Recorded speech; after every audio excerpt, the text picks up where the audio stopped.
Neste vídeo vamos falar sobre a reprodução sexuada, compreender os mecanismos da meiose e da fecundação. Vamos ainda identificar as fases da meiose e compará-la com a mitose. Eu sou a Telma Rodrigues, sou professora de Biologia e Geologia e vou tentar ajudar. Já vimos que na reprodução sexuada, dois progenitores produzem gametas que se fundem, originando novos indivíduos, geneticamente diferentes entre si e dos seus progenitores. Neste processo, ocorre então a união do gâmeta feminino com o gâmeta masculino, ambas células haploides com N cromossomas. Estas células terão que possuir metade do número de cromossomas para que, quando se unem, através da fecundação, formem uma célula diploide com 2 N cromossomas, que será o ovo ou zigoto. Os gâmetas são então células haploides que, após fecundação, originam o ovo ou zigoto, que é uma célula diploide. Na nossa espécie, o cariótipo é constituído por 46 cromossomas, 23 pares de cromossomas homólogos. Os cromossomas homólogos são pares de cromossomas que apresentam semelhanças em tamanho, forma e posição dos genes e ocupam a mesma posição no cariótipo do organismo. Cada cromossoma do par é herdado por um progenitor diferente, um da mãe e outro do pai, e ambos carregam genes para as mesmas características hereditárias, embora possam ter informações diferentes, que são os alelos, pois uma informação vem do cromossoma da mãe e outra do pai. Na nossa espécie, nos indivíduos do sexo masculino, o par 23, o par sexual, não possui verdadeiros cromossomas homólogos, pois apresentam cromossomas diferentes, o X e o Y, com genes diferentes. Como é que se formam células haploides a partir de células diploides? Como é que os seres vivos conseguem formar células com metade do número de cromossomas? É através de um processo denominado meiose. A meiose é então um processo de divisão celular que assegura a redução do número de cromossomas para metade. Permite que haja uma redução cromossómica nas células. Antes de ocorrer meiose, a célula encontra-se em interfase e compreende as 3 etapas G1, S e G2, que preparam a célula para entrar em divisão, sendo que na fase S já sabemos que ocorre a replicação do DNA. Os cromossomas passam a ficar com 2 cromatídeos.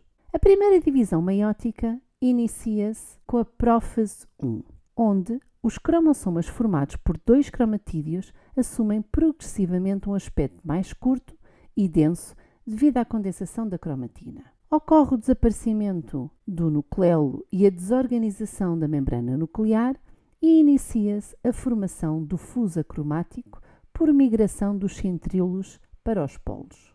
Também nesta fase ocorre o emparelhamento dos cromossomas homólogos.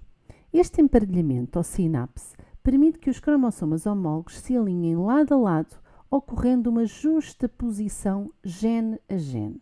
Esta etapa é essencial para garantir que, quando ocorre redução cromossómica, cada célula ficará com um cromossoma de cada par de homólogos. Cada par de homólogos pode denominar-se díada cromossómica, porque são 2, bivalente ou tétrada cromatídica, porque há 4 cromatídeos, 2 cromatídeos por cada cromossoma.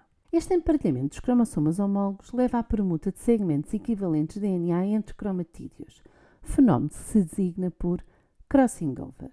Este fenómeno acontece em regiões chamadas pontos de quiasma, onde os cromatídeos homólogos se cruzam e resulta numa recombinação genética, ou seja, os cromossomas resultantes terão combinações novas de alelos herdados dos progenitores. Na etapa seguinte, em metáfase 1, ocorre a disposição aleatória dos cromossomas homólogos de cada bivalente na placa equatorial. Cada cromossoma fica orientado para um polo oposto. Os cromossomas homólogos encontram-se ligados às fibras do fuso acromático através dos centrómeros. Em anáfase 1, vai ocorrer a separação dos cromossomas homólogos, levando ao rompimento dos pontos de quiasma que ainda existem. Cada cromossoma, formado por 2 cromatídeos, migra aleatoriamente para um dos polos, sendo puxado pelas fibras do fuso acromático. Ocorre neste momento a redução do número de cromossomas para metade. Em telófase 1, ocorre a descondensação dos cromossomas e a reconstituição dos núcleos. No final da primeira divisão nuclear, ocorre a primeira citocinese, em que nas células animais será por estrangulamento do citoplasma e nas células vegetais recorrendo à fusão de vesículas golgianas. No final da primeira divisão meiótica, formam-se então duas células filhas haploides e cada cromossoma apresenta ainda 2 cromatídeos. De seguida, inicia-se a segunda divisão meiótica, que é como uma mitose das células haploides, sendo os fenómenos que acontecem nas diferentes etapas semelhantes aos que acontecem na mitose. Na prófase 2, ocorre então de novo a condensação da cromatina, a desintegração do invólucro nuclear e dos nucleolos e a formação do fuso acromático por migração dos centríolos para os polos.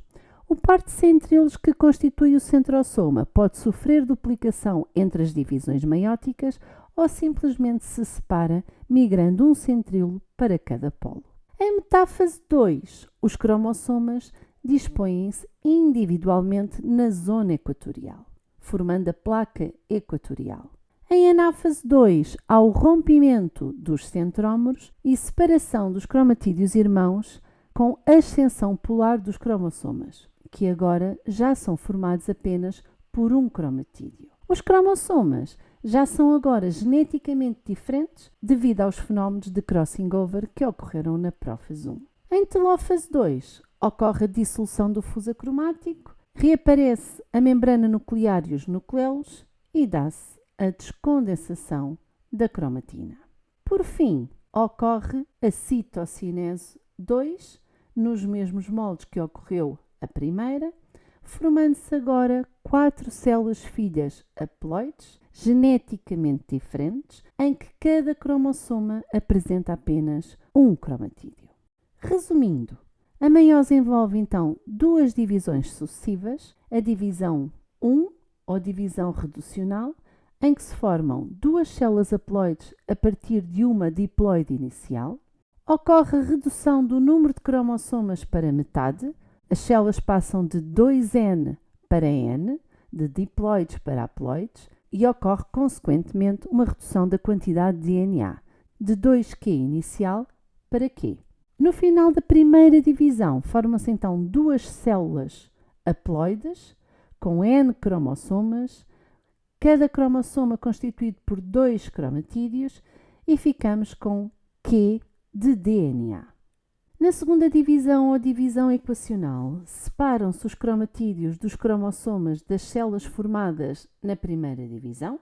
Há uma manutenção do número de cromossomas e uma redução na quantidade de DNA, passando de Q para Q sobre 2, uma vez que os cromossomas vão se separar pelos seus cromatídeos. No final da segunda divisão, cada uma das células anteriormente formadas origina 2 células, todas elas haploides, com N cromossomas, formadas agora por apenas um cromatídeo. E cada célula possui agora metade da quantidade de DNA da célula original. Neste gráfico, vamos ver como varia a quantidade de DNA ao longo da meiose. Na interfase em G1, a quantidade de DNA pode ser representada por Q e temos 2N cromossomas. Assim, durante o período S, como ocorre a replicação do DNA, a quantidade desta molécula passará para 2Q, mas não altera o número de cromossomas, mantém-se 2N. Manter-se-á durante G2 e na primeira divisão da meiose, durante a anáfase 1, ocorre a redução para N cromossomas e, consequentemente, para Q de DNA. Na segunda divisão da meiose, na anáfase 2, ocorre a separação dos cromatídeos irmãos, um para cada polo da célula, o que reduz novamente a quantidade de DNA, agora para Q sobre 2, sem alterar o número de cromossomas, que continua N. No final, temos uma redução do número de cromossomas e da quantidade de DNA para metade em relação à célula-mãe.